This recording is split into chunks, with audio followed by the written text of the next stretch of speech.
Kommen Sie mit auf unsere Weihnachtsreise von der Eifel ins Münsterland und erleben Sie, so schön ist Nordrhein-Westfalen zur Weihnachtszeit. Meine erste Station liegt im Süden.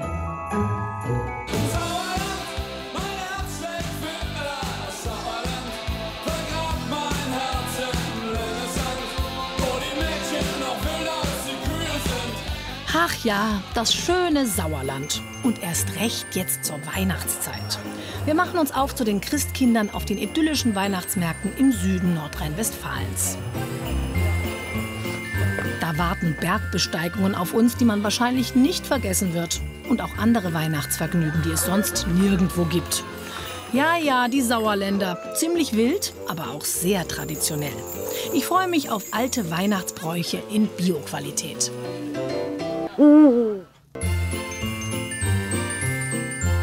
Gucken wir doch mal, was es da alles zu gucken gibt. Auf dem Programm stehen edle Genüsse, Lichterglanz und jede Menge Musik vor den tollsten Kulissen.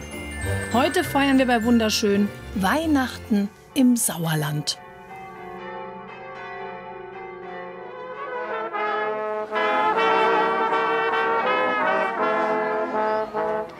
Meine Reise startet in Eversberg bei Meschede, mitten in einem Laternenumzug. Da bin ich nun wieder. Ich freue mich sehr, so viele junge wie alte Eversberger zu sehen. Laternen, alle haben sich hier weihnachtlich versammelt. Gesungen soll ja auch gleich noch werden. Ich bin hier eigentlich zum Musizieren verabredet in Eversberg. Hier, raten Sie mal, was da drin ist. Aber jetzt erstmal wird, glaube ich, gesungen. Willkommen im weihnachtlichen Sauerland.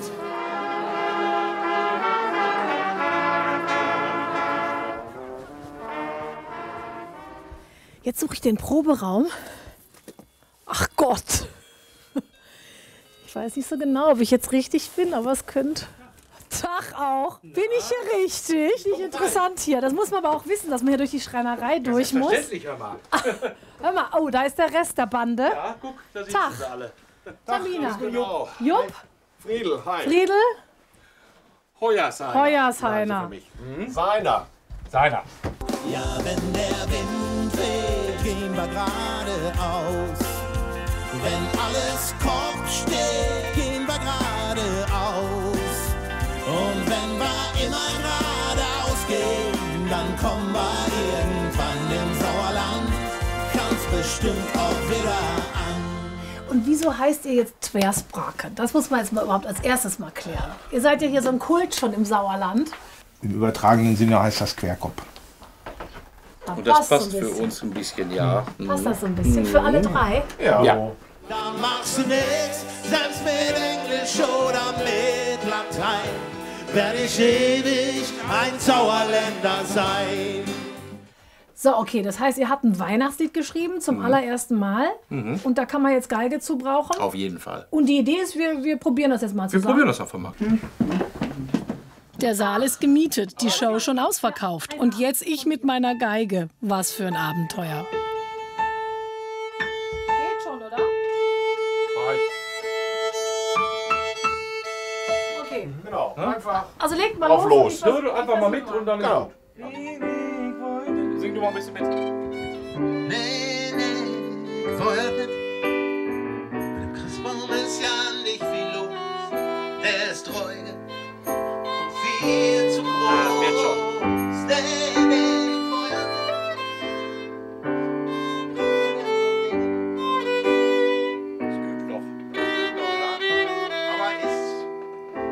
Aber wir sind auf einem guten Weg, glaube ich, wohl? Ja, Also so das ein oder andere Trefferchen war dabei, wohl? ja, da waren schon schöne Sachen dabei. Das ist immer das Kämmer so. Da war schon viel Schönes dabei. Sie hat sich redlich bemüht. Okay, Mensch, nett. Mann. Ach. Aber wenn wir noch ein bisschen üben, könnte das ganz nett werden, Ja, oder? ja, oder? Ich glaube, das Oder? kriegen wir, Das kriegen wir hin. auf jeden Müssen wir noch ein Fall. bisschen gucken, wann genau. wie, was. Aber ich wurschtel mich einfach so mit Das kriegst dazu. du hin, das kriegst du hin. Also ein schönes Lied. Ich bin bei dir, hör mal. Ja, gut, Ne? gut. Ich Pass bin auf ja dich froh, auf. dass ich nicht alleine bin. Dann traue ich mich mit euch, traue ich mich dann auch auf die Bühne. Ja.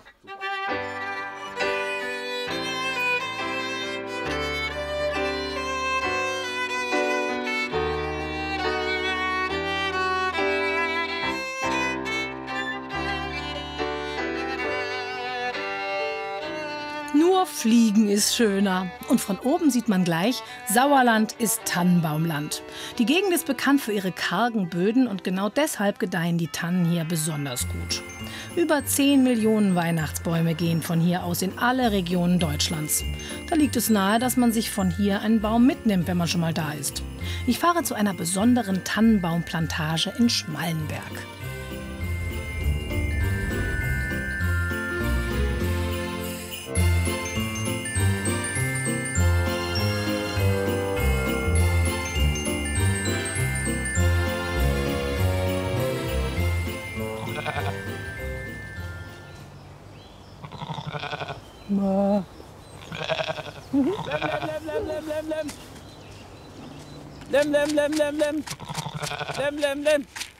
Ganze Schafherde zwischen den Weihnachtsbäumen.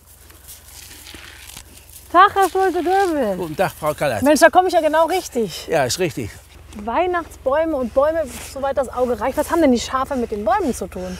Ja, wir haben die Schafe, das sind Shropshire-Schafe. Die sind besonders dafür geeignet, dass sie die Kulturen sauber halten, dass sie das Gras und das Unkraut fressen. Und was sie nicht fressen, das müssen wir dann noch mit dem Balkenmäher oder mit der Sense ausmähen.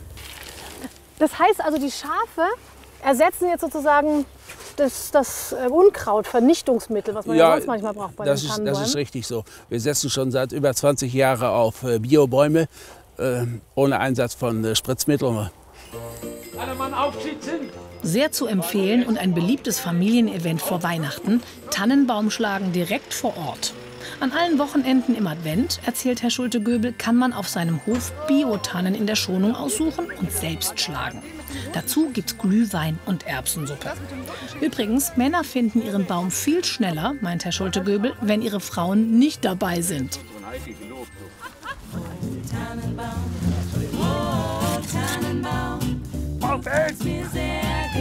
Manche Kunden haben mit Bäumen, die Chemikalien ausdünsten, schlechte Erfahrungen gemacht. Die Nachfrage nach Biobäumen mit Zertifikat wächst. Eine Kundin, die wir hier treffen, kauft nichts anderes mehr. Weil ich früher immer allergisch auf Tannenbäume reagiert habe. Beim Schmücken habe ich kompletten Ausschlag überall gekriegt. Und wirklich bei diesen Bio-Tannenbäumen habe ich es nicht mehr gehabt.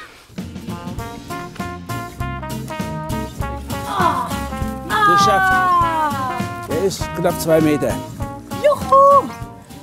Ja! Jetzt geht's auf unserer Reise weiter nach Willingen.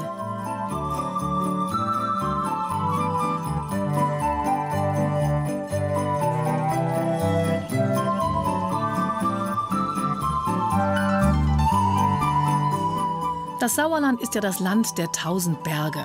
Im Dezember sind sie allerdings meistens noch grün, zum Leidwesen aller Skifreunde, die in den Weihnachtsferien gern auf ihre Kosten kommen. Selbst der Willinger Hausberg, der 837 Meter hohe Ettelsberg, ist nur auf der bemalten Karte durchgängig beschneit. Aber wie heute eben in Wintersportorten so üblich, behilft man sich mit moderner Technik, eben mit Kunstschnee. Skibetrieb hier an allen Hängen in Willingen, ist ja nicht nur der Ettelsberg, das ist auch das Skigebiet. Ja. Ritzhagen, Sonnenlicht. Da hinten sind doch einer, was sind das hier, die zwei? Ja, das ist einmal Ritzhagen auf der rechten Seite und auf der linken Seite der Sonnenlift. 7 Kilometer Skipiste werden hier künstlich beschneit. Willingen lebt heute fast ausschließlich vom Tourismus. Rund 1 Million Übernachtungen pro Jahr zählt man und blickt seit 1910 auf eine lange Wintersporttradition zurück. Man sieht jetzt hier auch wunderschön die weiße Zunge, also die Schneekanonen. Das ist alles Kunstschnee, schon, unglaublich. Ja, unglaublich. Ja, die haben hier schon ordentlich was hingeschossen, so wie man das sagt. Und natürlich ist es noch nicht so weit, dass man jetzt mit den Pistenwalzen das auseinanderschieben könnte, dass man hier Skibetrieb hat. Also es muss dann noch ein bisschen was dabei gemacht werden. Im Boden liegen kilometerlange Wasserleitungen zu 50 Stellen, wo die Schneekanonen angeschlossen werden.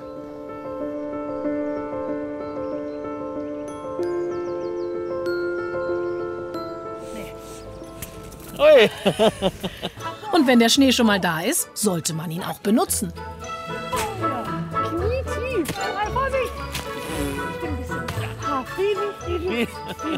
Eiskalt, ne? Eiskalt, ne? Aber nett. Ja. Wandern, Schanze, Freeride. Ach, guck. Der Langenberg ist nämlich der höchste Berg in Nordrhein-Westfalen. Man denkt ja oft, das ist der kahle Asten, aber nein, höchster Berg in Nordrhein-Westfalen mit 843 Metern ist der Langenberg. Nur, dass das klar ist.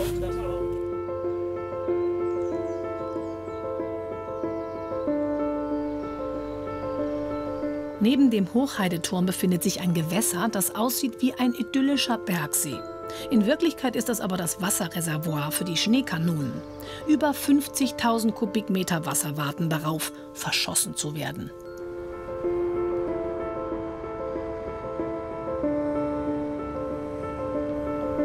Auf der Rückfahrt zu meinem Hotel mache ich noch einmal Station. 83, 284, 85, 286. Die Himmelsleiter schafft mich. Die sogenannte Himmelstreppe in Meschede hat 338 Stufen und ist am Abend ein echter Augenschmaus. Gebaut wurde sie anlässlich der Regionale 2013 als Aussichtsplattform über den Hennestausee.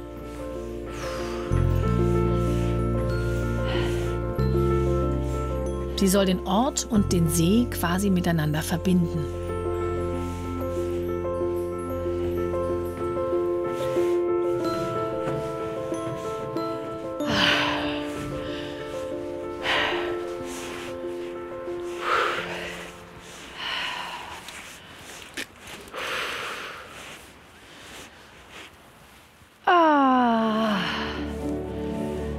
Wow.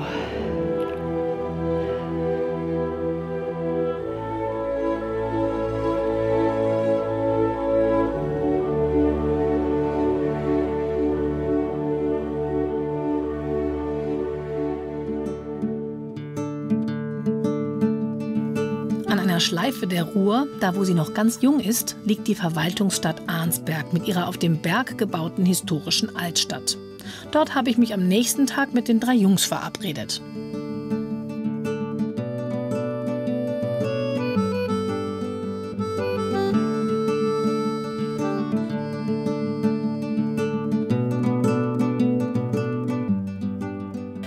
Oh nee! Tag, Tag, Tag! Das ist ja Sternibo. Was ist denn da? Das kenn ich.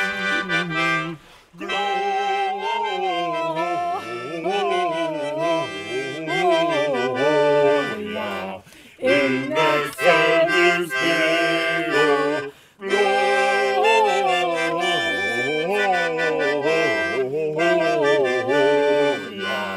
in excelsis Deo.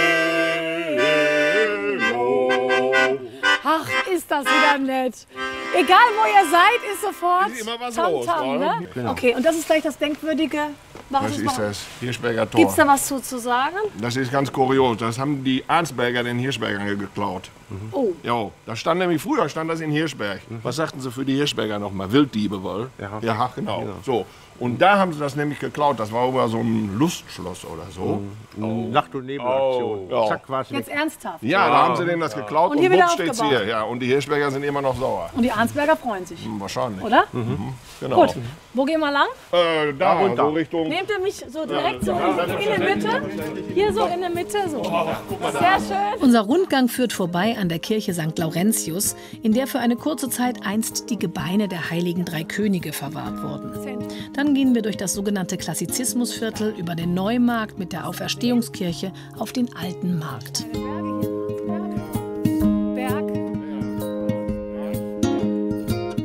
Hinter dem blauen Gitter befindet sich eine Madonna aus dem 15. Jahrhundert. Sie steht in einer Nische des historischen Rathauses, das schon viele Stadtbrände heil überstanden hat. Ah, komm, du schaffst das. Komm, ich schieb dich ein bisschen. So. Den alten Marktplatz mit dem Maximilianbrunnen säumen Gebäude aus der wechselvollen Geschichte der Stadt.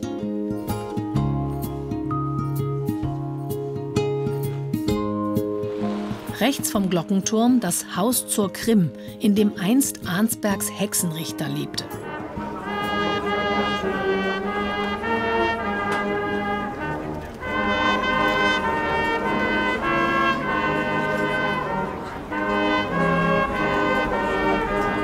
Die Turmbläser auf der Auferstehungskirche eröffnen traditionell den Weihnachtsmarkt in Arnsberg.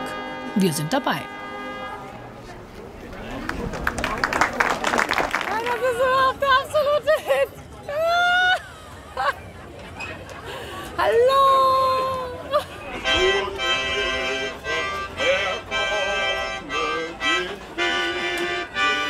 Ich glaub's nicht. Heuer sein Moped hat jetzt einen Platten, aber ja, ein bisschen Verlust ist Aber das immer. war ja mal, also das ist ja eine Aktion. Ich glaube, jetzt müssen wir was trinken. Jetzt gehen wir mal was trinken. Ja. Gut, Prost. Hör mal. Lecker. Hör mal. Tschüsschen. Hör mal. Und Wonnig gibt's ja auch noch.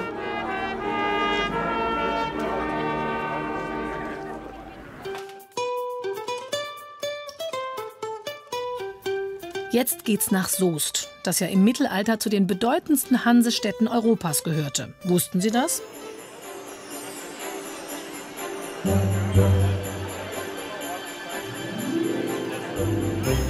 Hier in Soest wirbt man damit, dass es den Weihnachtsmarkt schon seit 1841 gibt.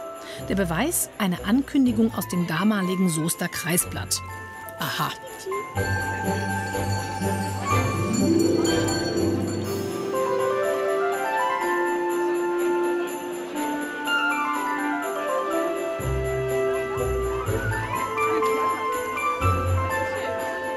Eine Feuerzangenbowle. Das muss man noch hier trinken, oder? Ja, muss man. Aber dann für das gesamte Team. Also Sie besonders sehen ja ein nett. bisschen aus, als wollten Sie Skifahren gehen. Ja, ich habe das Dickste rausgesucht heute, weil mir kalt war. Das hilft da jetzt. Ja, in Soest ist einfach schön von der Altstadt her, die Gassen, die alten Häuser, allein diese Aufteilung, dass es hier jetzt eigentlich so 3 Plätze sind, 3 Märkte sind, das ist eigentlich sehr schön. Man trifft viele Leute.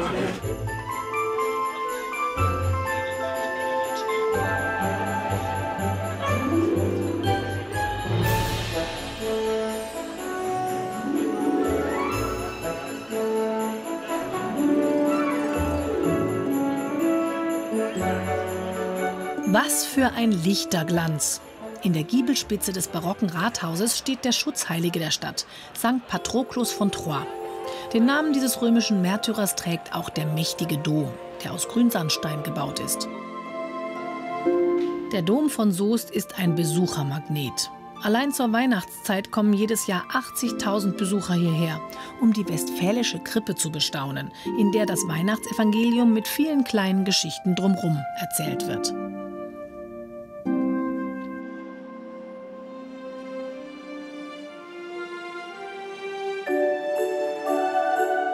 Hier treffe ich Domküster Georg zur Heiden, der die Krippe kennt wie kein anderer. Insgesamt kann man die Krippe von 6 Seiten her sehen. Aha.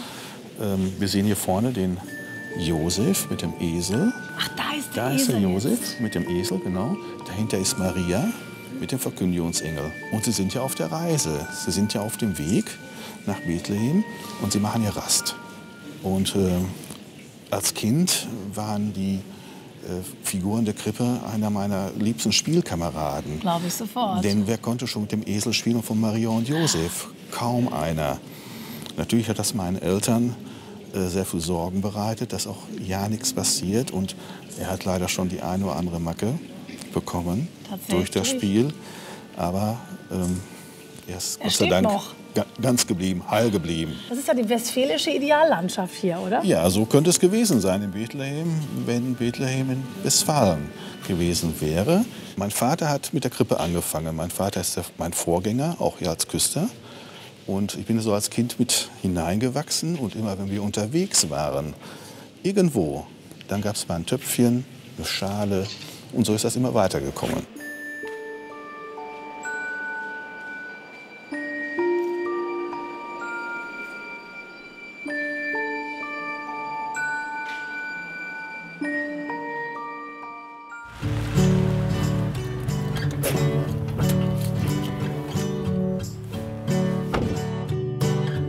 Am nächsten Morgen bin ich früh nach Iserlohn gefahren, genauer in den Stadtteil Lettmate.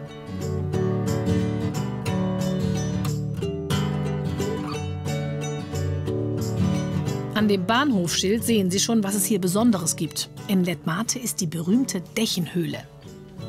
Dächenhöhle, die einzige Höhle mit einer eigenen Bahnstation immerhin. Und irgendwann Kommt das Bändchen hoffentlich auch.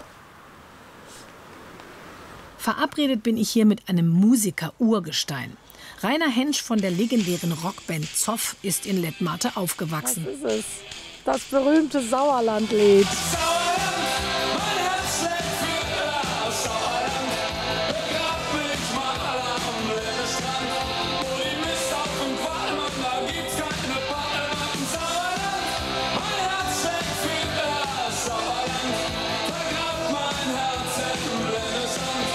Wo die Mädchen noch wilder als Kühe sind.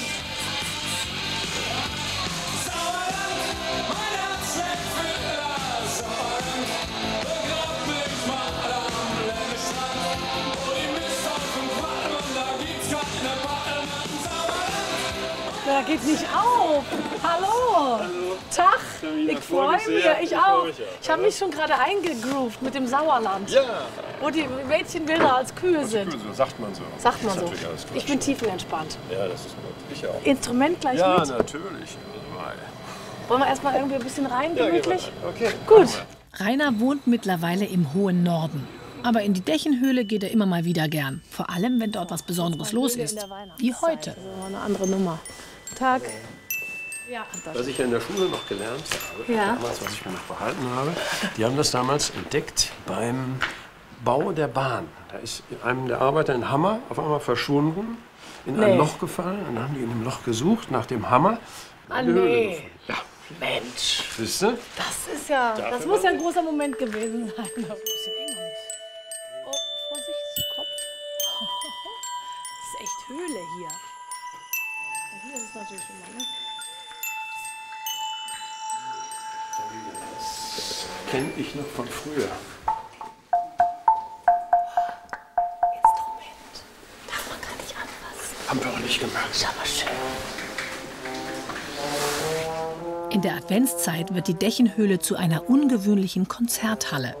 An vielen Stellen in dieser wunderbaren Kulisse spielen Musiker.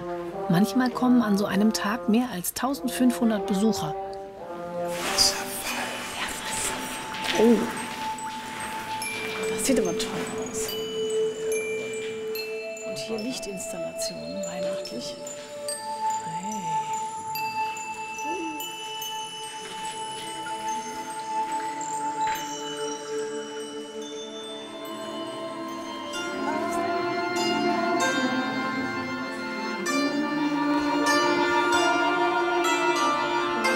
Das sind zwei Musiker aus Minsk, die hier schon seit vielen Jahren mitmachen.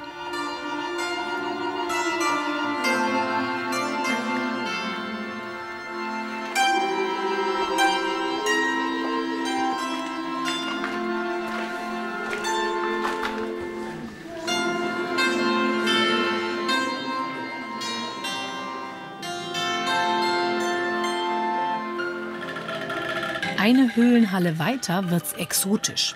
Gundula Bisterbosch aus Lettmate spielt das indonesische Instrument Angklung.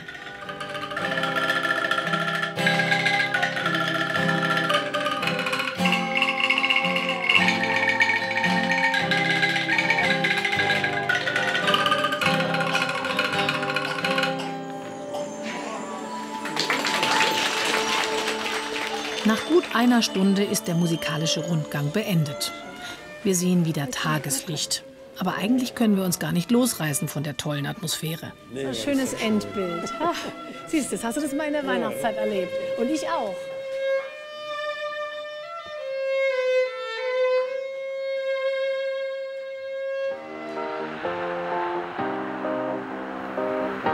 Und jetzt ist er da, der große Tag der Weihnachtsaufführung mit den Tversbraken und mir an der Geige.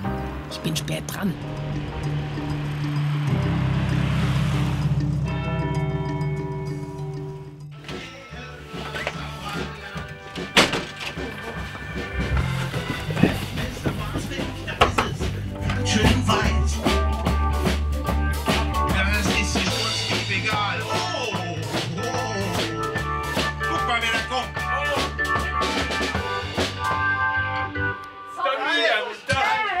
Sorry. Ich bin eigentlich immer, normalerweise bin ich total pünktlich. Ach, hi. Da war schon voll Na, Stimmung in der Bude hier. Ja, sicher. Alle ist aber schön, dass du da bist. Ja, bin ich auch gut.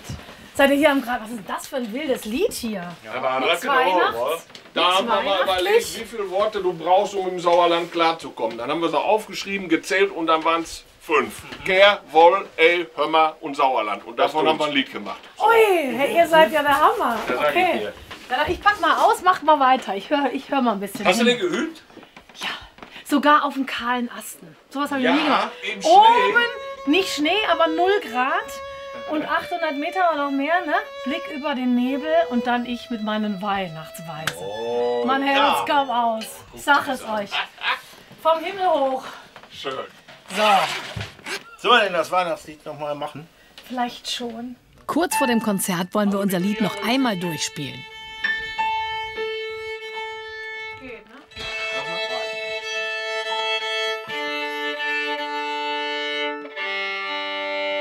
Ja, passt. Vorerst Spiel. Ja, mach ich.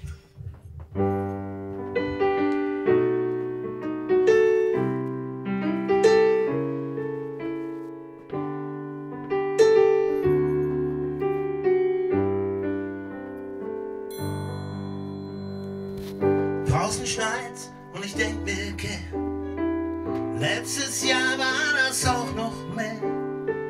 Das Christkind war schon vor Stunden hier. Stille Nacht auf dem Klavier.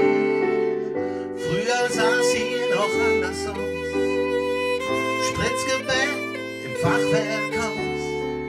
Jetzt gerade eben, da könnte ich schwören, war deine Stimme wieder klar zu hören. Du sagtest, nee, nee, ich wollte nicht. Nee, nee, ich wollte nicht. Mit dem Christbaum ist ja nicht viel los. Der ist treu und viel zu groß. Nee, nee, ich wollte nicht. Bringt dir denn so ein Ding? Das ganze Wein keiner Verstand. Es ist doch Weihnachten im Sauerland.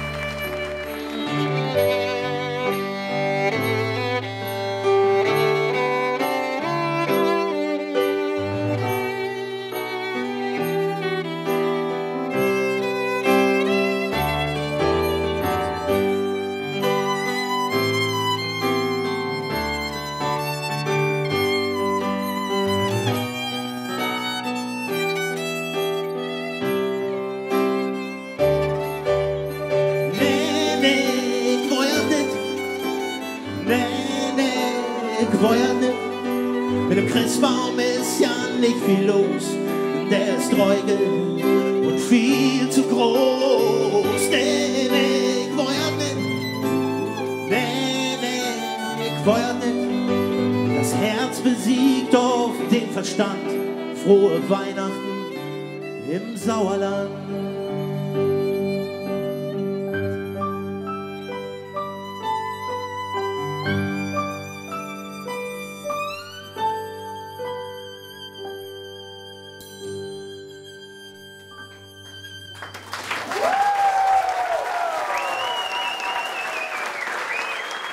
Nee, was war das schön mit den 3 Sauerländer Jungs. Wir hatten richtig viel Spaß auf unserer Reise. Aber in jenem Dezember 2017 kaum Schnee.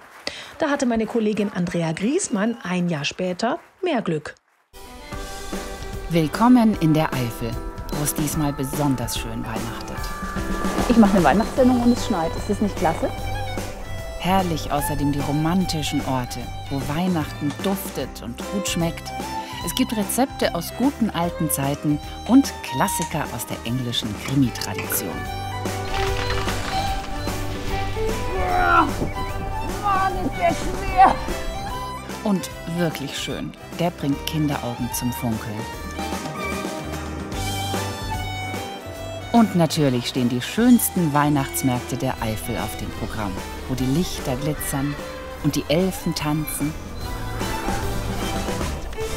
Auf geht's! Wir beginnen unsere Reise im Wunderland.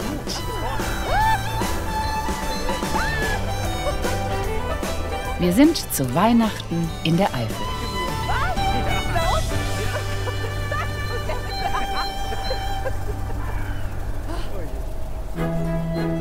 Das ist Monschau von oben. Die ehemalige Tuchmacherstadt liegt mitten im Nationalpark Eifel. Das Städtchen zieht das ganze Jahr über Touristenströme an. Doch jetzt im Winter, in ein weißes Kleid gehüllt und von tausenden Lämpchen in magisches Licht getaucht, versprüht Monschau einen ganz besonderen Charme.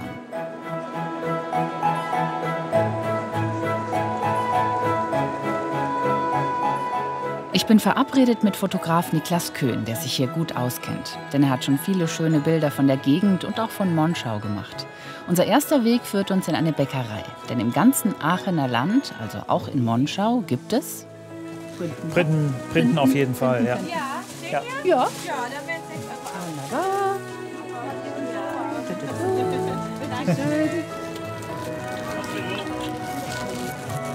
Greif rein. Jetzt schnappe ich mir doch direkt eine mit Mandel. Ich nehme mal die mit Zucker. Gut? Hart müssen sie sein, ja. Lecker. Die müssen so hart ja, sein, ne? Ja, ja. Gut.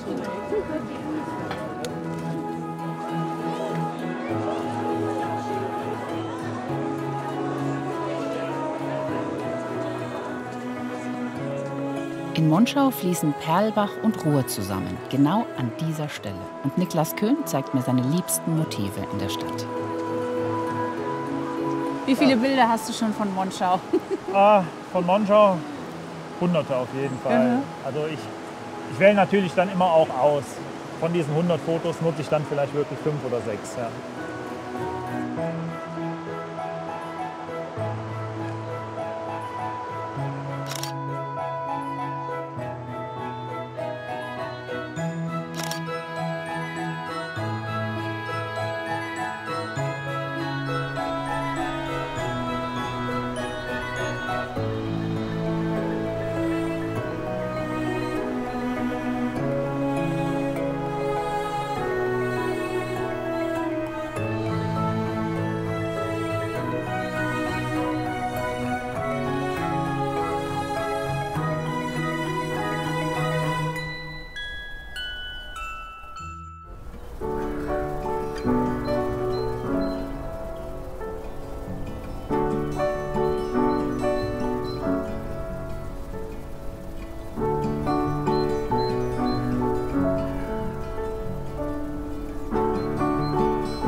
Dreh dich einmal zum Hang runter. Ja.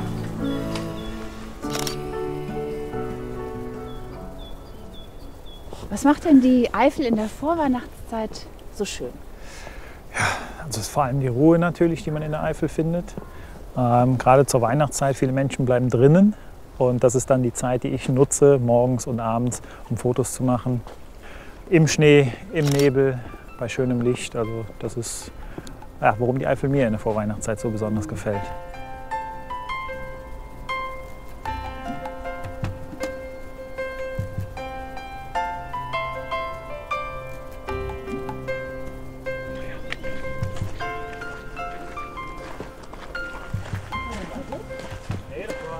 Ein besonderer Ort ist die schöne Aussicht in Schmidt. Von hier kann man fast den ganzen Ruhrsee überblicken, die zweitgrößte Talsperre Deutschlands. Sehr schön. Ein bisschen Licht hier. Und dann ist da noch diese unglaubliche Ruhe. Du hörst halt nichts außer den Wind, manchmal ein Vogel. Ja. Richtig schön.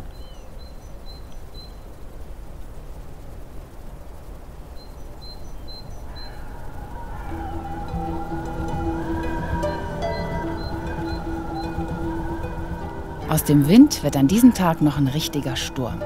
Schnee ist im Dezember in der Eifel keine Seltenheit.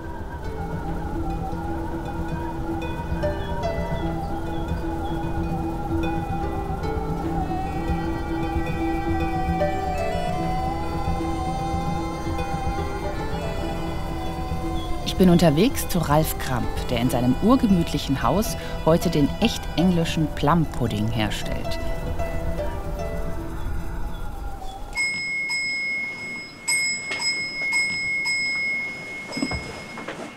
Von draußen vom Walde komme ich her. Hallo, Ich sagen, es weihnachtet sehr. Grüß dich. Hallo, Hereinspazieren. Ja, ich komme wirklich aus dem Schnee. Mit Schnee, das ist toll. Großartig, ne? Geh schon mal vor in die Guten Küche. Tag. Guten Tag. Weihnachten ist auch schon. So, Schöne Küche. wie du siehst, sind die Vorbereitungen schon alle abgeschlossen. Sieht sehr ordentlich aus alles. Ja, es ist schon fast wieder aufgeräumt. Aber hier ist schon der Pudding. Schau. Riecht man jetzt nicht viel, ne? Weil er schön zu ja ist. noch, ja, genau. Aber das dauert jetzt eine ganze Weile. Wie Also lange 4 denn? bis 5 Stunden auf jeden Fall. 5 Stunden? Ja, knapp 5 Stunden, also 4,5 Stunden etwa. Aber ich habe eine Idee, was wir in der Zwischenzeit machen können. Den Baum besorgen.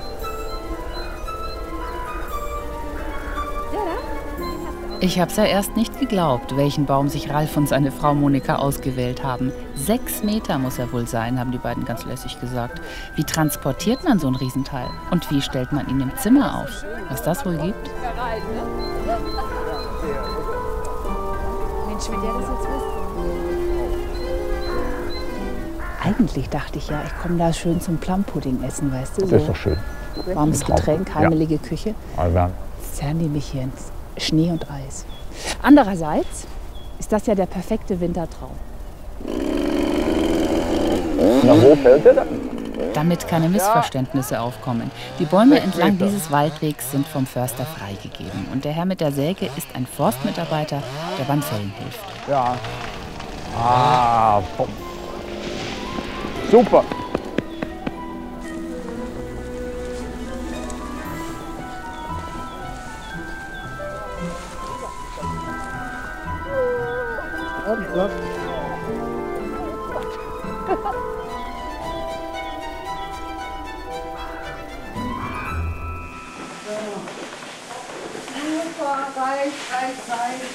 Perfekt.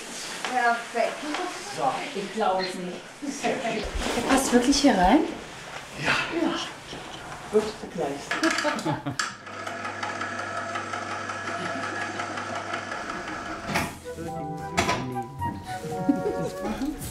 So, ist fest, Ralf. Kannst ziehen. Ja, wo? Ja. Ja, besser, am besten hoch. Bist du auch aufgeregt? Nee, doch, du machst das schon. So. Weiter. Das ist doch viel zu groß. Dann weiter. Schnell, bevor er brennt.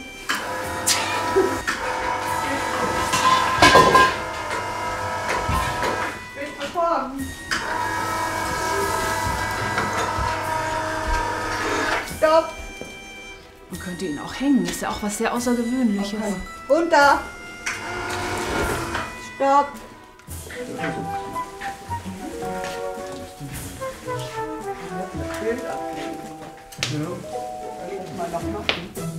Jetzt wollen wir mal probieren, Hier ob der drauf?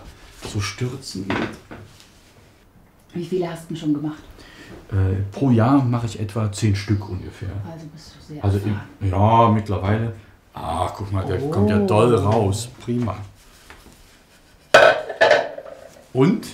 Lecker. Ich mache mal ein dünnes Scheibchen zum Probieren. Ja, genau. So, dann guten Appetit. Dankeschön.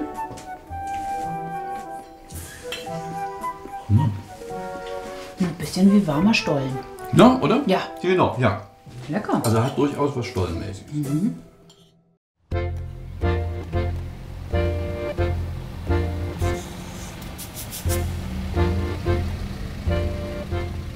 Von Hillesheim im Süden mache ich mich auf den Weg zur Burg Satzwey im Mechernich Eifelvorland. Hier soll es ein außergewöhnliches Weihnachtsspektakel geben.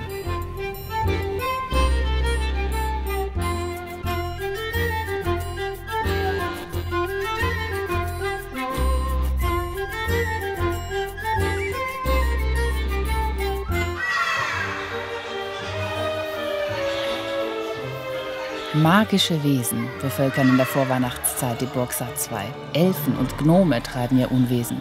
Und der Weihnachtsmann, der ist mitten unter ihnen.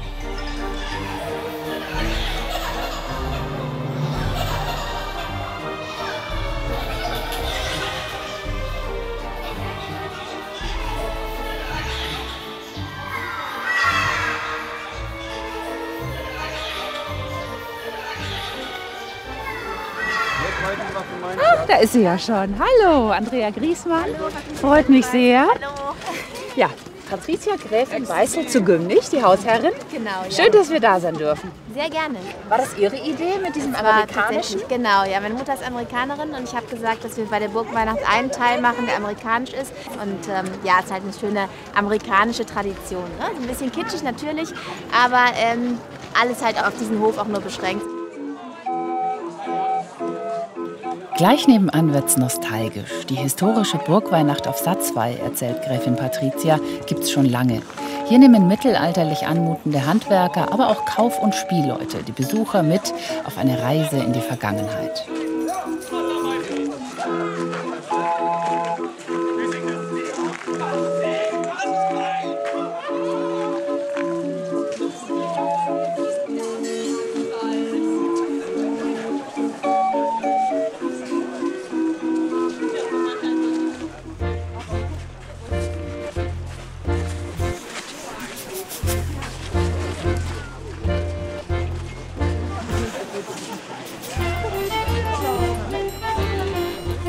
Mein Rapunzelturm für heute Nacht.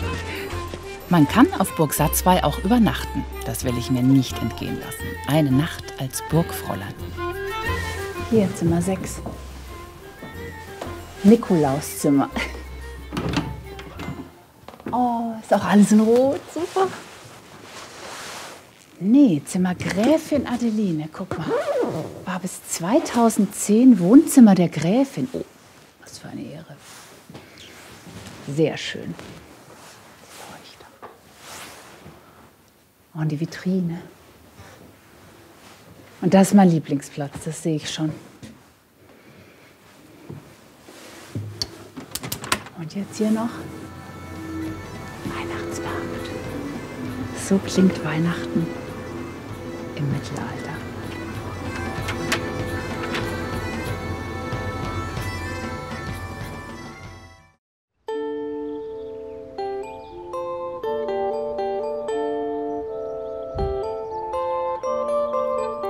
Ich habe prima geschlafen in meinem Rapunzelturm und mache mich jetzt auf nach Bad Neuenahr.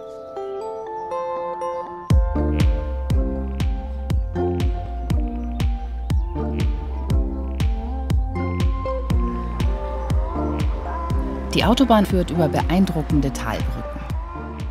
In Bad Neuenahr will ich die sogenannten Uferlichter besuchen. Aber erst bin ich verabredet in einem sehr bekannten Blumenladen. Im Hause Gregor Lersch wurden schon viele internationale Preise für Floristik gewonnen. Aufgehender Stern dort ist Mehmet, den ich jetzt hier treffe. Hallo Mehmet. Hallo. Hallo, grüß dich. Hallo. Das ist wieder traumschön bei dir. Lass mal gucken, was du hast. Wow.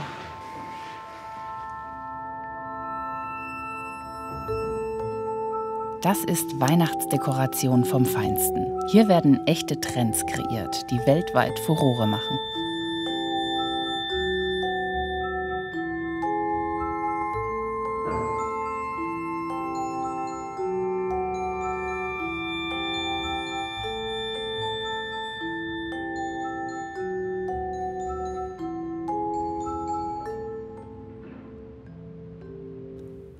Und das Schönste kommt noch. Jetzt zeigt uns Mehmet eine Kreation, die man leicht nachmachen kann. Ein rustikaler Topf wird mit Steckschwamm gefüllt, in den Buchsbaumzweige gesteckt werden. Der Buchs wird das Bett für einen knallroten Apfel.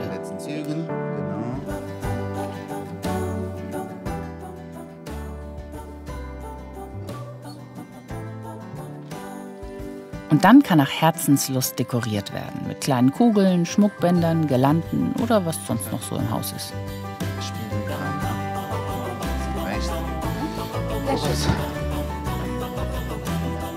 Toll.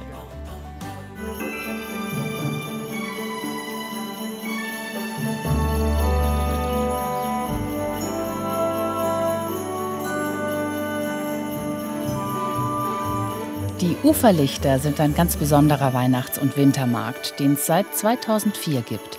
Im Kurpark an der Ahr dreht sich ja alles um Genüsse. Für Augen, Ohren und natürlich den Gaumen.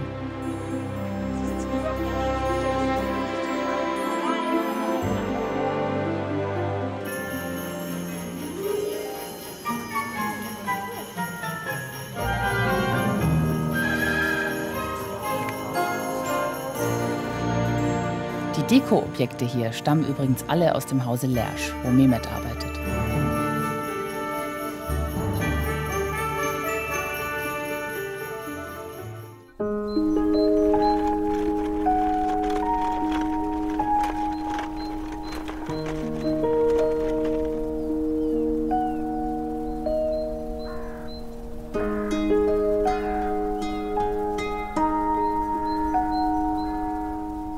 Dass man in der Eifel früher nicht so üppig gelebt hat, kann man im Freilichtmuseum Kommern nachempfinden. Diese alten Bauernhäuser wurden in anderen Teilen der Region abgebaut, hierher geschafft und originalgetreu wieder aufgebaut. Das ganze Dorf ist wie früher ohne Strom und elektrisches Licht.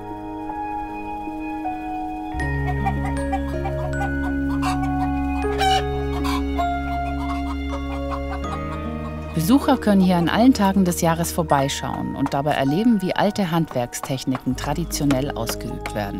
Das Museum schützt auch alte Rassen, wie das 1970 ausgestorbene deutsche Weideschwein, das hier als Rückzüchtung lebt. Überhaupt, das Museum wirkt tatsächlich wie ein lebendiges Dorf. Das liegt an den engagierten Mitarbeitern, die in historischer Tracht die Vergangenheit wieder lebendig werden lassen. Auch die Weihnachtsbräuche. In der Vorweihnachtszeit isst man hier Bratäpfel, serviert von Hildegard Wolfgarten.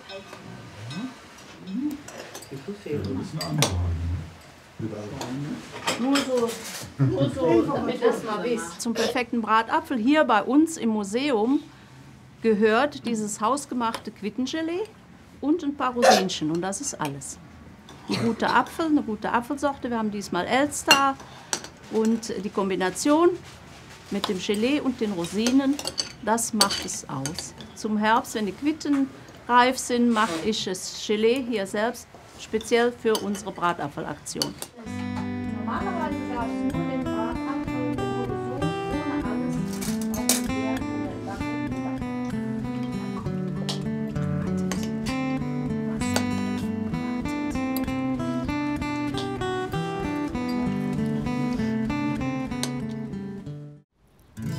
Ich bin wieder unterwegs zu einem magischen Ort. Das traditionsreiche Kloster Maria Laach liegt wunderschön mitten in der Vulkaneifel.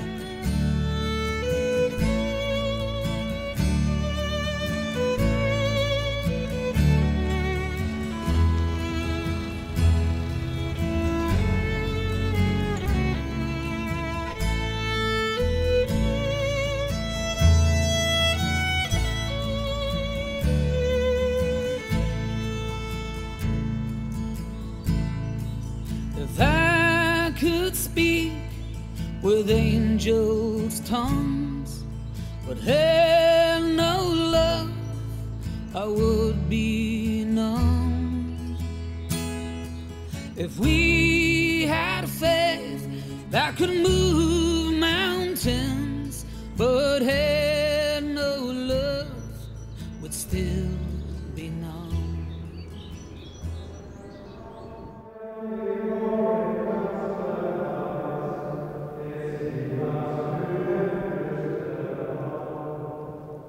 Die Klosterkirche ist von innen wirklich beeindruckend, besonders der riesige Ziborienaltar, dieser steinerne Baldachin auf Säulen, der im 13. Jahrhundert entstand.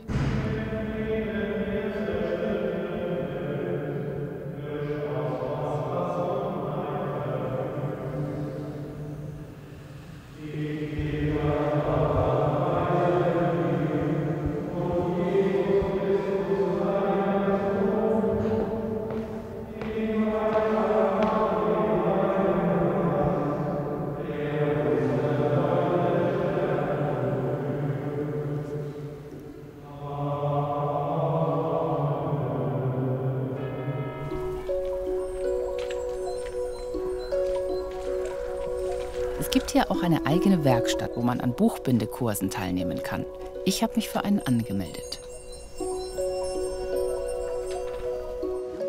Buchbinderin Eva Quetno und Bruder Jakobus leiten den Kursus. Da kommen die anderen Kursteilnehmer. Wir sind eine bunte Truppe, unterschiedlichen Alters. Was für eine gute Gelegenheit, ein ganz persönliches Weihnachtsgeschenk herzustellen. Alles beginnt mit der Auswahl des Papiers für den Buchdeckel. Hier gibt es wirklich edle Papiere, die zum Teil sogar handkoloriert sind und die das Kloster in Italien und Frankreich einkauft. Ich entscheide mich für die Feuerdrachen.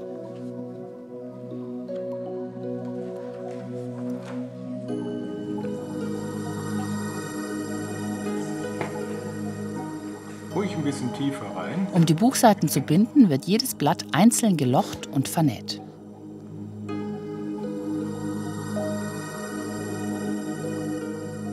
Das ist ein Prozess, für den man echt Geduld braucht. Aber man kommt dabei auch zur Ruhe. Und wenn dann Schritt für Schritt das Buch Gestalt annimmt, kann man schon ein bisschen stolz sein. Haben wir es ja schon fast. Genau.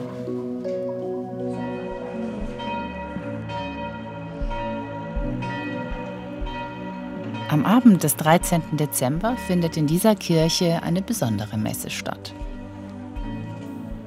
Hier in Brandscheid wird ein ganz besonderer Brauch gepflegt, bis zum heutigen Tag über Jahrhunderte. Heute feiern wir das Fest der heiligen Lucia, die ja wie bekannt in Schweden groß verehrt wird.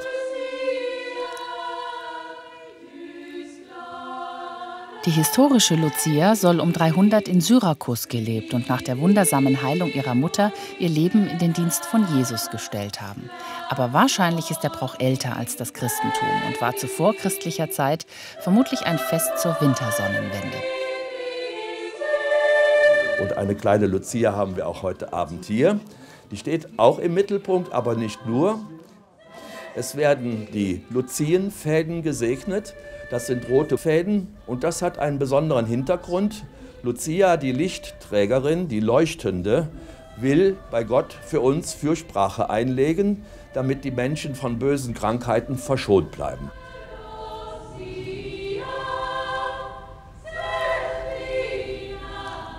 Die roten Bänder werden abends ins Gebetbuch gelegt und am Tag um den Hals getragen. Wie das schwedische Lichterfest in die Eifel kam, das kann heute keiner mehr sagen.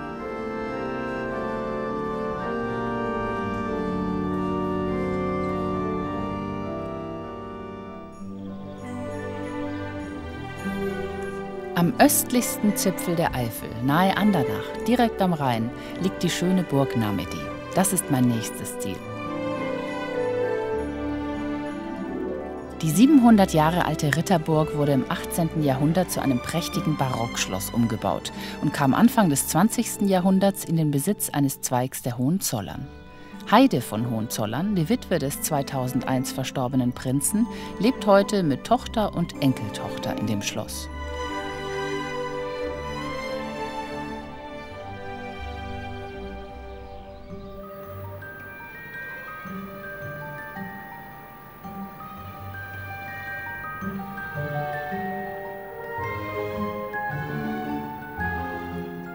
Die Räume erzählen die Geschichte einer Familiendynastie, die viel auf Reisen war. Andenken und Erinnerungsstücke von ausgedehnten Expeditionen nach Asien etwa schmücken den exotisch gemütlichen japanischen Salon. In anderen Zimmern dominieren kräftige Farben, geschmackvoll arrangiert mit Bildern einer Ahnengalerie, die europäische Geschichte schrieb. Etwa mit Albrecht, Prinz von Hohenzollern, Komponist und Schwiegervater der Prinzessin. Er starb 1977. Dessen Großvater, Leopold von Hohenzollern, war ein Zeitgenosse von Kaiserin Sissi. Und wie alle Adligen der damaligen Zeit schickten sich die beiden gegenseitig Fotos, ohne sich persönlich zu kennen. Ganz schön modern. Gäste sind auf Burg Namedy gern gesehen. Im Schloss finden regelmäßig Konzerte und andere Events statt. In der Adventszeit zum Beispiel das Frühstück unterm Weihnachtsbaum.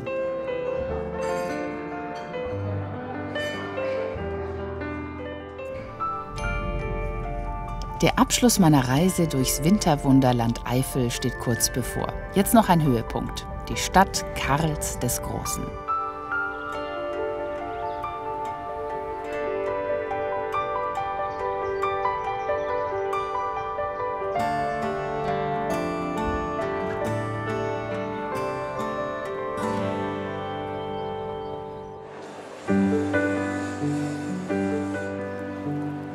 Der Aachener Weihnachtsmarkt hat auf seiner Internetseite die Orte angegeben, wo man die besten Selfie-Fotos machen kann. So ein Quatsch. Hier ist es wirklich überall schön. Christmas night, another fight, tears we cry, Ach, guck mal, Printen. Ja, ja. Mal wieder.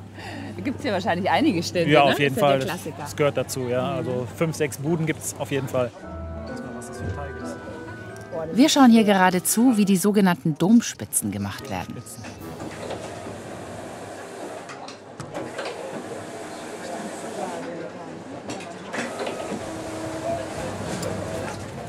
ist ja im Grunde wie so ein Lebkuchenteig, ha? Ja, genau. Einfach nur ein bisschen härter. Die Domspitzen sind was Besonderes, weil sie eine eigene Form haben und weil sie, das ist noch viel wichtiger, mit edlem Marzipan gefüllt sind.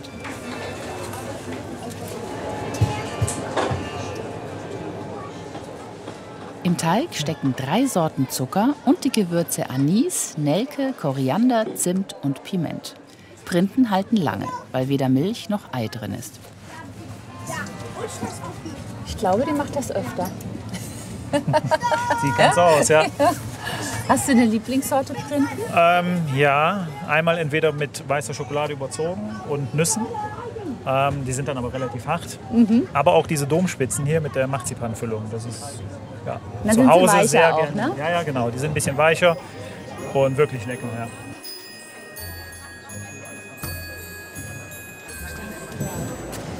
Gucken, unser Platz ist noch frei. Ja. Den haben wir reserviert. Das Trönchen. Ja, unser Weihnachtsthron. Oh, ich habe nicht mehr viel. Bei mir reicht noch ein Stückchen. Wir sind auch schon fast am Ende. Wirklich? Da muss mir jetzt aber noch erzählen, was dir am besten gefallen hat. Weißt du, ich bin eine Weihnachtstante und dass ich gerade an Weihnachten hierher durfte, das war das Größte. Weil hier musste ja gar nicht viel Weihnachtsdeko machen in Monschau oder so. Stimmt. Ein paar Lichterketten, das ist ja alles so malerisch. Ja. Die Landschaft. Und das Allerbeste war der Schnee. Das war natürlich die Glück, Krönung. Ja, echt. Und dir danke für deinen Fotografenblick. Sehr gerne. Weil da hast du mir noch mal echt gezeigt, Hat mich gefreut. wo man hingucken muss. Danke dir. Gern. Und Ihnen danke und vor allem schönes Fest. Bis zum nächsten Mal. Tschüss. Wunderschön feiert man auch im Münsterland. Da waren wir 2015. Es glitzerte und funkelte in jenen Tagen überall. In Rheine mit dem Nikolaus fing's an. Der kommt per Schiff über die Ems. Traumhaft auch der Blick vom Lamberti-Turm in Münster. Heiter und bunt ging es weiter. Für Jung und Alt war etwas dabei. Feiern Sie noch mal mit uns Weihnachten im Münsterland.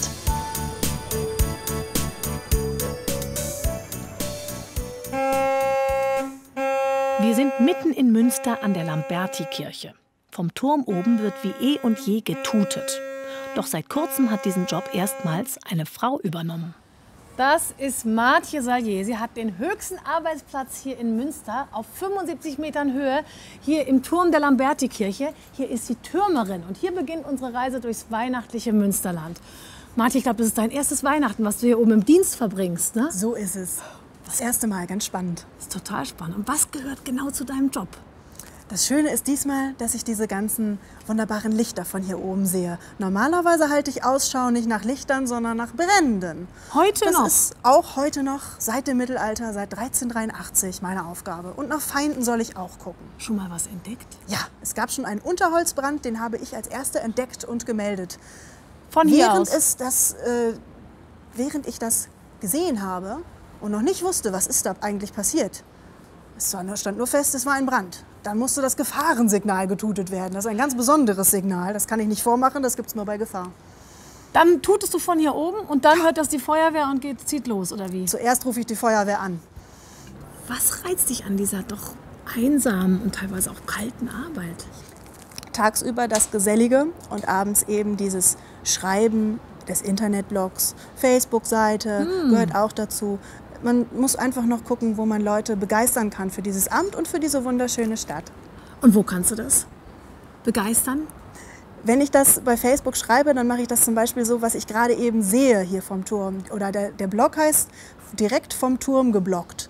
Da erzähle ich dann so ein bisschen historische Hintergründe oder auch was mich angeht, was hier so passiert. Dass ich den Turmfalken treffe und wie der aussieht und wie der brütet und wie die Kleinen schlüpfen und was. Alles Mögliche. Man darf gespannt sein. Immer mal wieder reinklicken.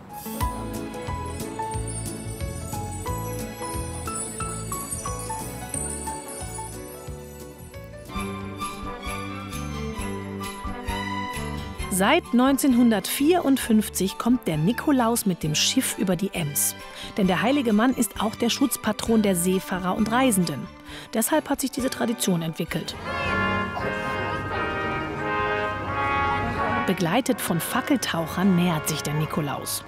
An seiner Seite Knecht Ruprecht und die himmlischen Heerscharen. Das Schiff braucht ziemlich lange, bis es an der Nepomuk-Brücke in Rheine ankommt. Es ist eben eine feierliche Prozession. Da! Wer ist denn da drin? Der Nikolaus. Echt?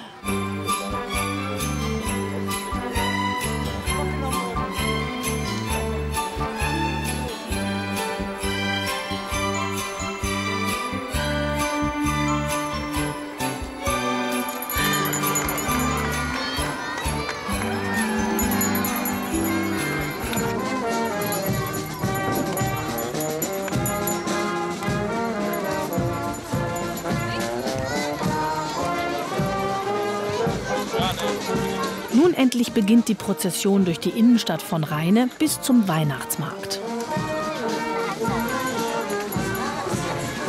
Hallo, geht's gut? Hallo, grüße dich. Was für Opera? Ja, schön.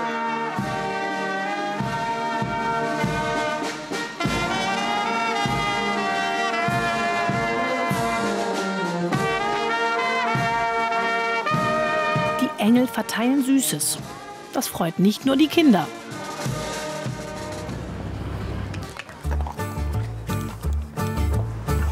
Nun machen wir zur Abwechslung mal eine Kutschfahrt und lernen einen richtigen Grafen kennen. Es geht in einen Wald in Warendorf, genauer gesagt in die Tannenschonung des Grafen von Westerholt im Vorort Freckenhorst. Das war das Klacken der Pferde. Und wo geht's hin? Immer der Nase nach, in Richtung der schönsten Tannenbäume. Denn die sollen jetzt geschlagen werden. In der Kutsche sitzen Mitarbeiterinnen einer Klinik in Hamm und Graf Nikolaus Höchst selbst, jüngster Spross der alten westfälischen Adelsfamilie derer von Westerholt. Die wichtigste Frage ist hier jetzt: Welchen Baum nehme ich? Er soll schön gewachsen sein, wobei das liegt in meinem Sinne des Betrachters. Wenn er dann fertig ist, ist er sowieso schön. Aber er sollte schon so groß sein. So groß wie ich sollte schon sein. Das ist eine super Geschichte von der Klinik, die uns angeboten wird den Mitarbeitern, dass wir hierher kommen, uns einen Baum aussuchen dürfen. Hinterher wird eine Glühwein getrunken. Aber erstmal kommt die Arbeit und dann das Vergnügen. Die 3 Frauen machen das zum ersten Mal. Ganz schnell hat die erste ihren Baum gefunden. Den zahlt auch dieses Jahr ihr Arbeitgeber. Dafür spendet sie wie alle anderen Mitarbeiter der Klinik einige Euros für einen guten Zweck. Eine schöne Weihnachtstradition.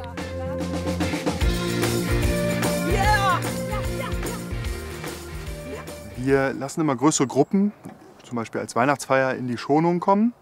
Und die Leute können sich eben den Baum selbst aussuchen und selbst mit der Säge in den Wald gehen und sich selbst den Baum schlagen. Und das natürlich führt das mehr zur Verbundenheit zum Baum. Man erlebt so ein bisschen Gemeinschaftsgefühl, wenn die Gruppen hier reinziehen. Man erlebt auch die Natur viel näher. Man sieht, wie der Baum wächst, wo er wächst, eben im Wald.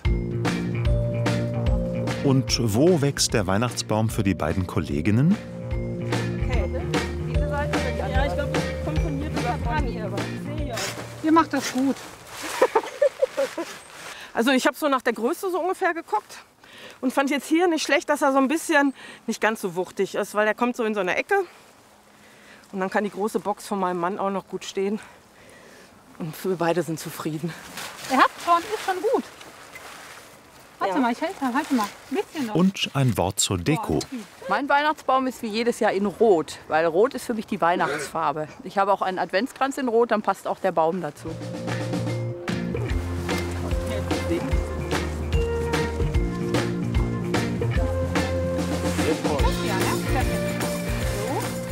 Ja, ihr wart super beim zweiten. Also ich kann mir auch so Weihnachten ohne Tannenbaum kann ich mir nicht Nee, finde ich auch. Absolut. Finde ich auch gut. Dann gibt es auch keine Geschenke. Nee, muss sein. Romantische Rückfahrt mit Fackeln. Jetzt geht's zum Grünkohlessen auf dem Gut des Grafen von Westerholt. Ja. Habt ihr auf dem Weg hier noch?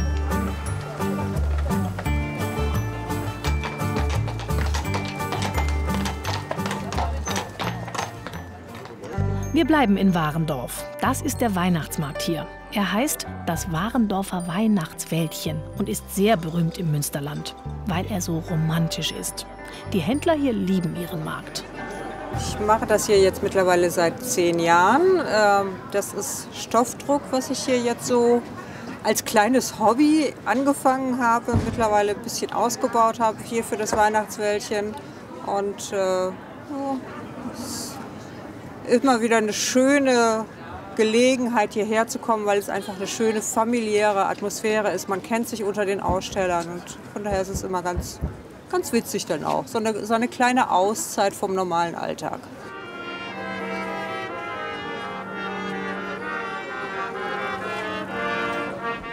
Heute ist Eröffnung und zugleich Vereidigung der Warendorfer Nachtwächter. Ein feierliches Ereignis, bei dem man aber auch mal schmunzeln darf. In Amt und Funktion der Bürgermeister. Denn wir wollen doch darauf achten, dass alles mit Sitte und Anstand auf diesem Weihnachtsmarkt abläuft. Und so möchte ich jetzt unsere Nachtwächter vereidigen. Ich gelobe und schwöre diesen Eid zu Gott und auf sein Heiligevangelium. Unsittlichkeiten verhindern und alles, was gegen Ordnung und Sitte ist, dem Magistrate anzeigen. Ich werde die Stunden rufen und tuten und mich auch sonst unverweislich verhalten. So, der Eid ist gesprochen. Nun waltet eures Amtes. Erstmal stärken und dann dem Nachtwächter hinterher.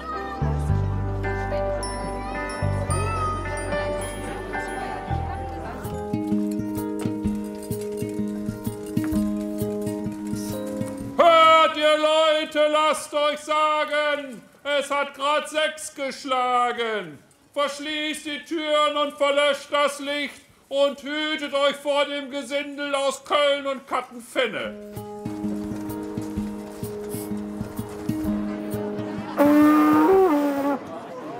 Hört ihr Leute, lasst euch sagen, es hat grad 8 geschlagen. Der ehrenwerte Bürgermeister und der Rat der Stadt haben beschlossen, dass der Markt jetzt schließen möge. Unsere nächste Station ist Olfen mit dem Landschaftsschutzgebiet Stever Aue.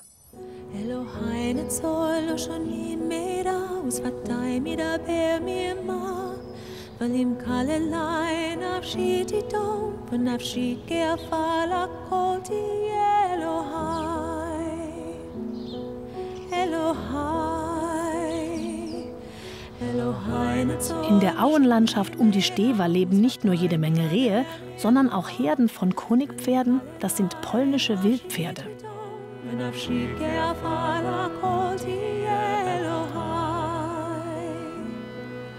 Außerdem auch Heckrinder, Verwandte des Auerochsen, die bis zu 900 Kilo schwer werden können.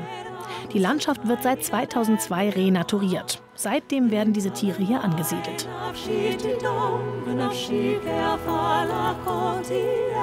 Auch diese französischen Großesel mit ihrem zottigen Fell. Diese Tiere, wie auch alle anderen, sind das ganze Jahr draußen und werden durch ihr Fressverhalten dazu beitragen, dass eine Weidelandschaft entsteht, mit kleinen Baumgruppen und Lebensräumen für Brutvögel und seltene Pflanzenarten.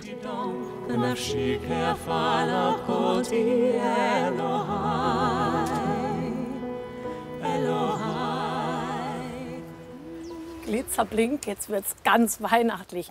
Die Füchtelner Mühle ist ein sehr beliebtes Ausflugsziel hier in Olfen.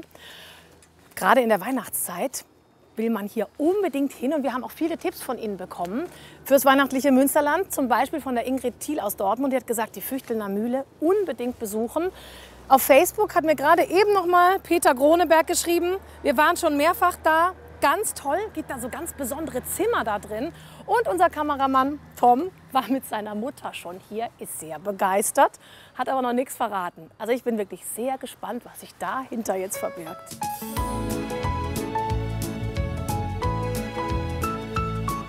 Frau Müritz? Ja, herzlich willkommen. Das ist ja wie Weihnachten hier. Das ist Weihnachten. Man kommt von draußen rein, weiß nicht so recht, was einen erwartet. Und jetzt schon steht man mittendrin in der Hirschdiele. Wir sind Weihnachtsfans. Wir müssen immer Weihnachten haben und wir denken das ganze Jahr dran. Mit was fing es denn an? Können Sie das noch sagen? Also angefangen hat es vor 22 Jahren, ganz, ganz dezent. Da haben wir an unserem Kamin ich glaube, 10 oder 12 Nussknacker stehen gehabt. Und das war zu der Zeit schon wirklich der Hammer. Heute sieht es natürlich etwas anders aus. Und früher hatten wir auch noch nicht diese Themenräume. Aber nach einer gewissen Zeit hatten wir halt so viel, dass wir beispielsweise hier vorne unser Engelzimmer haben. Sehr dezent. Das ist so ein bisschen Also es gibt verschiedene Stilrichtungen und das ist halt so ein bisschen gediegen und etwas ruhiger. Hier kann man essen. Ja.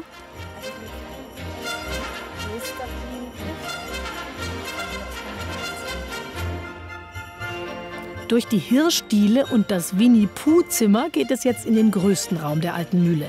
Das Weihnachtsmannzimmer mit einer großen Eisenbahn unter der Decke.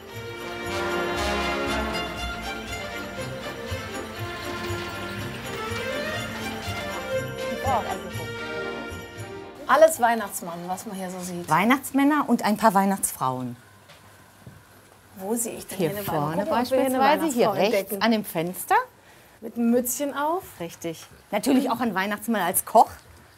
Und da unsere Freunde und auch unsere Gäste, die auch oft unsere Freunde sind, natürlich wissen, wie verrückt wir mit Weihnachten sind, bekommen wir auch öfter mal Geschenke von überall her. Wir haben einen Füllstiefel aus Hongkong mitgebracht bekommen. Oder hier vorne einen schwarzen Weihnachtsmann aus Südafrika. Jetzt geht's, man glaubt es kaum, ins Reich der Mickey- und Minimäuse.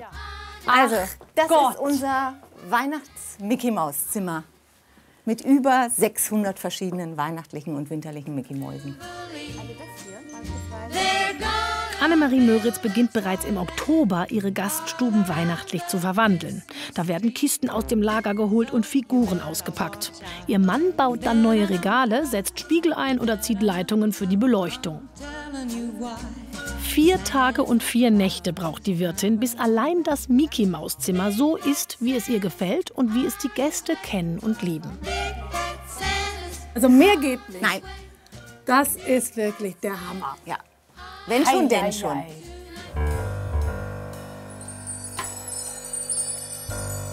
Weiter geht's nach Gescher, der Glockenstadt im Münsterland. Seit Jahrhunderten bekannt für reichhaltige Lehmvorkommen. Deshalb hat sich schon 1790 die Glockenmanufaktur Petit und Edelbrock hier angesiedelt.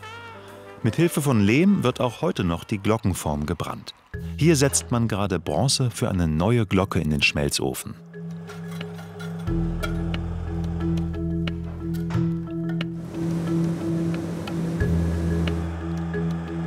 Der Glockenkern aus Lehm ist jetzt fertig gebrannt. Nun wird der Platzhalter aus billigem Aluminium, die sogenannte falsche Glocke, entfernt. Glockenkern und Glockenmantel sind nach tagelanger Vorarbeit fertig.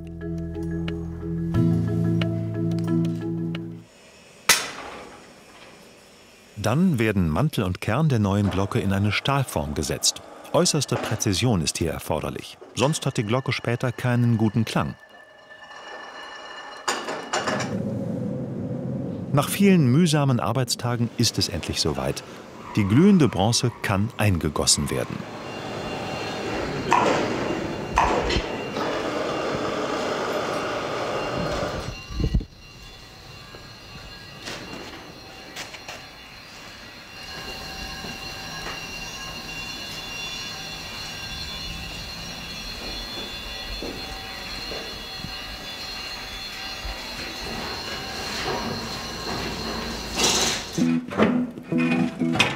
Fertig?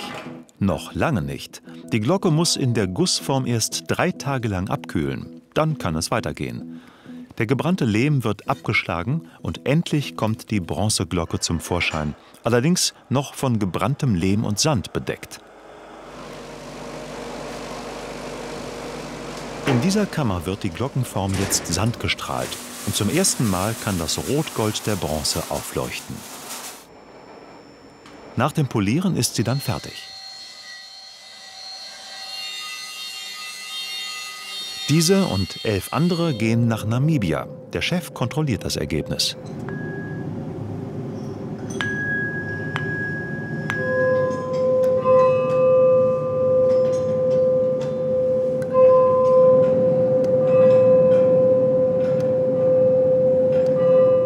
Man sagt, der Klöppel muss die Glocke küssen.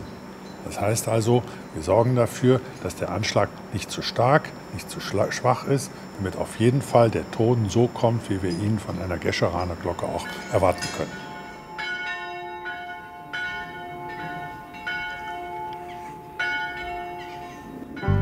Glocken zum Anfassen, die gibt es auch in Gescher, im Westfälischen Glockenmuseum. Man lernt sehr unterhaltsam ein paar Jahrtausende Glockengeschichte kennen.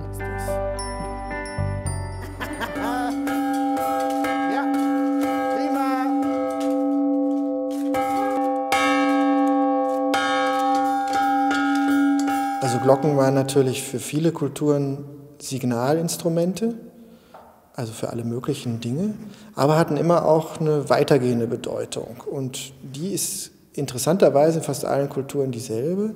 Und es geht eigentlich immer darum, das Böse abzuwehren. Es ist immer die Bedeutung, dass Glockenklang schlechte Einflüsse, Krankheiten, die man ja auch für Geister hielt, dass das also durch Glocken abgehalten werden könnte. Sehr praktisch im dunklen Winter. Mit Hilfe von Glöckchen konnte man die Schlittentiere zumindest hören.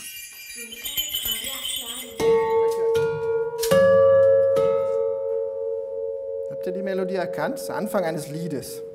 Das kennt ihr wahrscheinlich.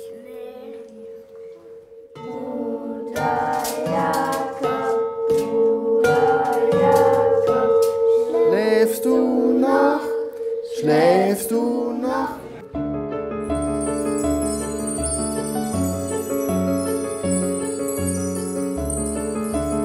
Vom Longinusturm, der auf dem 187 Meter hohen Westerberg steht und ein Café beherbergt, kann man bei gutem Wetter bis nach Nottuln sehen. Das ist unser nächstes Ziel.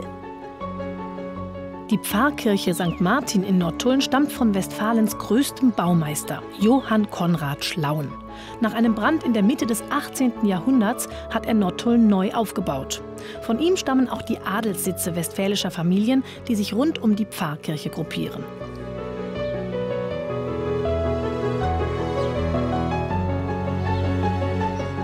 Auf dem Turm der Pfarrkirche bin ich in 40 Meter Höhe mit dem Glöckner von St. Martin verabredet. Er will mir zeigen, wie man mit Glocken Melodien spielt. Von Hand und ganz ohne Elektrizität. Ach, hier haben Sie Ihr Plätzchen. Und jetzt wird Glocken, Sie bayern die Glocken. Es wird gebeiert, richtig. Was genau ist das? Bayern nennt man die Form des Läutens, wenn die Klöppel ganz nah herangezogen werden und dann mit Ketten und Seilen nach hier geleitet werden, sodass man von hier aus alle 3 Glocken bedienen kann, und zwar alleine. Und das Bayern, das machen Sie zu besonderen Festzeiten? Wir kommen auch am Weihnachten hier hoch und das gehört mit zu den schönsten Terminen, wenn wir am Weihnachtsmorgen zur ersten Messe, die ist um 6 Uhr. Nennt man ist die Ucht, gell? Richtig, richtig. Sie kennen sich ja aus. Wenn wir hier zur Ucht läuten, und zwar eine ganze Stunde, sodass wir hier uns um 4:45 auf den Turm begeben. Das ist schon eine ganz spannende Atmosphäre. Dunkel, kalt. Dunkel, richtig. Es ist fast, man merkt so an jedem Haus, an dem man vorbeigeht, es ist noch ganz so ruhig. Und wenn es dann irgendwann auch noch schneit, dann ist es schon fast kitschig schön. Dann schneit es hier teilweise vielleicht fast rein. Ja, wenn wir Pech haben, schneit es hier auch schon mal rein. Jetzt wollen wir natürlich auch mal was hören. Ja. So muss man das hier losmachen? Nee, das kann ruhig so bleiben. Sie dürfen es aber auch festhalten, wenn Sie gerne möchten. Und dann müssen Sie sich die eine Glocke nehme ich mit der Hand und die anderen beiden über so ein Pedal, sodass man dann eben einen Rhythmus hat. Wir haben erste, zweite, erste, dritte. Ist das ein Privileg, dass Sie hier sitzen, oder darf ich da auch mal drauf sitzen? Das dürfen sowieso mehrere, es können auch mehrere. Sie dürfen aber gerne auch mal hier Platz nehmen. Ich würde das total gern mal probieren. Ich rutsche mal hier zur Seite. Ja. Das ist ja was. Und wie fange ich jetzt an? Mit der ersten. Und dann? Die zweite, dann wieder die erste und dann die dritte. Das ist die dritte? Ja. 1, 2, 3. 1, 2, 1, 3. Okay. Haben Sie gesagt? So? Habe ich gesagt. 1, 2, 1, 3.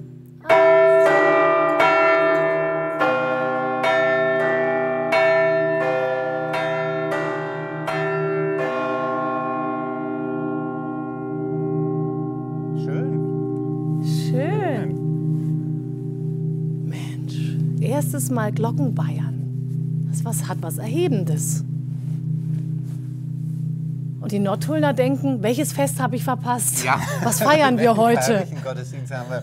Ist das? Und es läutet immer noch, man hört es immer noch. Die Glocklüder heißt es ja auch so schön. Das heißt, Sie sind hier nicht immer alleine und haben auch Unterstützung. Wann brauchen Sie die denn? Wenn wir dieses Hochläuten machen, dann brauchen wir mehrere. Denn die große Glocke muss ja richtig in Schwingung gesetzt werden. Und das ist durchaus ein bisschen Knochenarbeit. Das ist das Hochläuten mit der da? Mit der großen, mit der durchschwingenden Marienglocke ist das Hochläuten. Und da muss dann einer sich richtig anstrengen. Das wollen wir jetzt mal sehen. Da stehen Sie ja schon parat, die Genau. Jungs. Also, alle zusammen.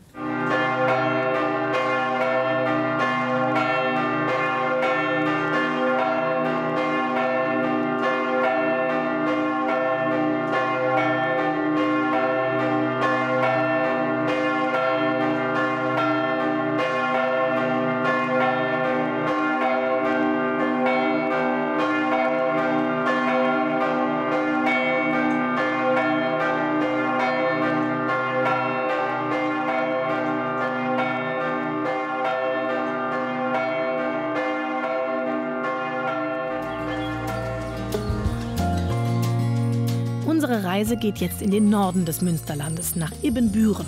Dort wird immer zur Weihnachtszeit mitten in der Stadt die größte Eisbahn des Münsterlandes angelegt. Ein Tipp von vielen unserer Zuschauer. Danke dafür.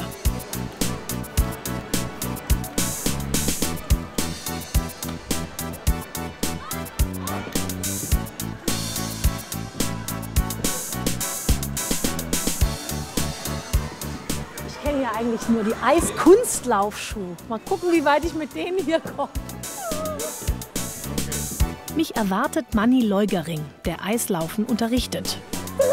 Hallöchen! Das sind ja die Schuhe für die Sportler. Ja. Hier die. Ohne dass man so... Sieht aber gut aus, ne? Jetzt fahre ich rückwärts und Ja. du vorwärts. Mal los.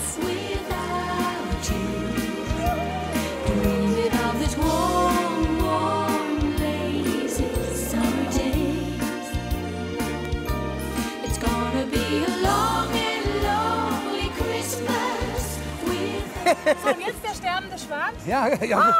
Oh. Aber du bist halt schon, oder? Hier fahren sie alle sehr, sehr schnell.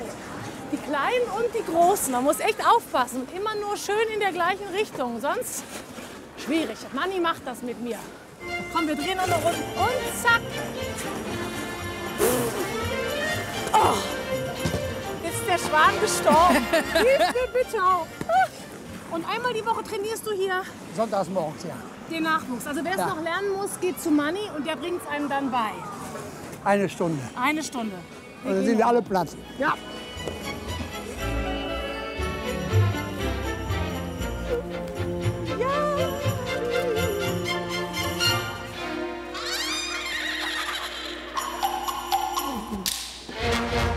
Und dann gegen 18 Uhr müssen die Schlittschuhläufer vom Eis. Denn an den Abenden zwischen dem 1. Dezember und Weihnachten findet in Ibbenbüren eine Eisstockmeisterschaft statt. Guido, Michael, Johannes, sag Ralf und Thomas. Na, Promilleböcke ist das Programm hier bei euch. Ihr heißt Promilleböcke, ne? Ja, so wie das aussieht, kann man das sagen. Aber das ist nicht Programm. Nein, um Gottes Willen. Das war ein Fantasiename. Prost. Prost.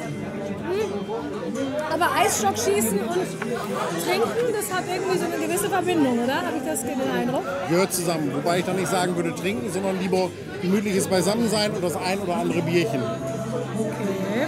Und was verbindet euch jetzt, ihr euch alle hier? Der Job. Ja. Was für ein Job denn? Versicherung. Versicherung? Ja. Die Versicherungs- und Eisstockexperten laden mich dann prompt zum Mitmachen ein. Ich habe das aber wirklich noch nie gemacht und weiß auch nichts über die Regeln.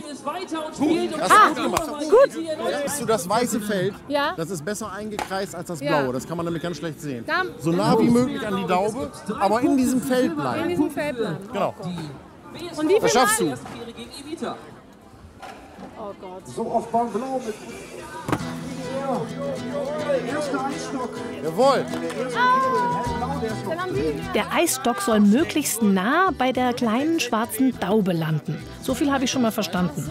Die Konkurrenzmannschaft zielt auch darauf. Wer am Ende seinen Eisstock am nächsten zur Daube gebracht hat, ist der Gewinner. Vorbei.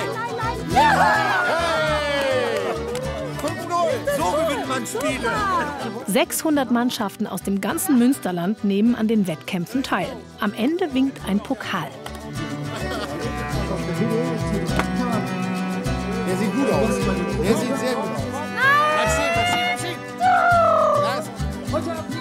So langsam kriege ich Übung.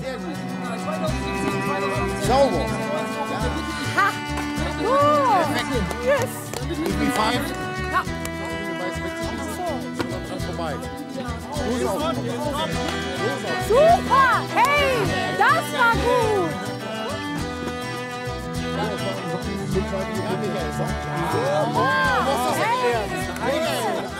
Eisstockschießen macht großen Spaß. Aber wie die Punkte gezählt werden, habe ich bis zuletzt nicht durchschaut. Deshalb trifft mich das Endergebnis völlig unvorbereitet. Ja! Müllerböcke gewinnen die Partie! Hey! Cool! Jungs! Super! Hey! Obwohl ich mitgespielt habe, wir haben gewonnen. Ist das cool? Eisstockschießen. Habe ich noch nie gemacht. Mache ich sofort wieder. Mit so einer netten Gruppe sowieso. Dankeschön! Yes, yes, yes. Gewonnen. Wir fahren zurück nach Münster. Auf dem Prinzipalmarkt dann die nächste originelle Weihnachtsattraktion. Und jedes Jahr in der Weihnachtszeit geht es auf Tour. Ja, speziell in Münster. Warum in Münster? Ja, die geilste, die attraktivste Stadt der Welt. Und dann jeder Prinzipalmarkt ist dann mittlerweile eine Adresse, also auch in ganz Deutschland. Ne? Natürlich. Da kommt die Düsseldorfer Kö ja fast nicht mehr mit. Nichts gegen die Düsseldorfer.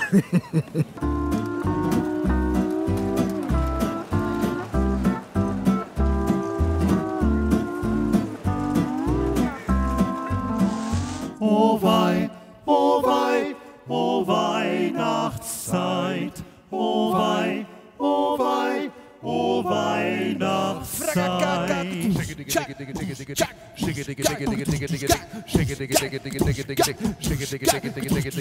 Wenn die Leute auf den Straßen durch die Läden rasen, wenn sie schimpfen, drängen, fluchen und Geschenke suchen, wenn die Menschheit schubst und rennt, dann ist ganz bestimmt Advent.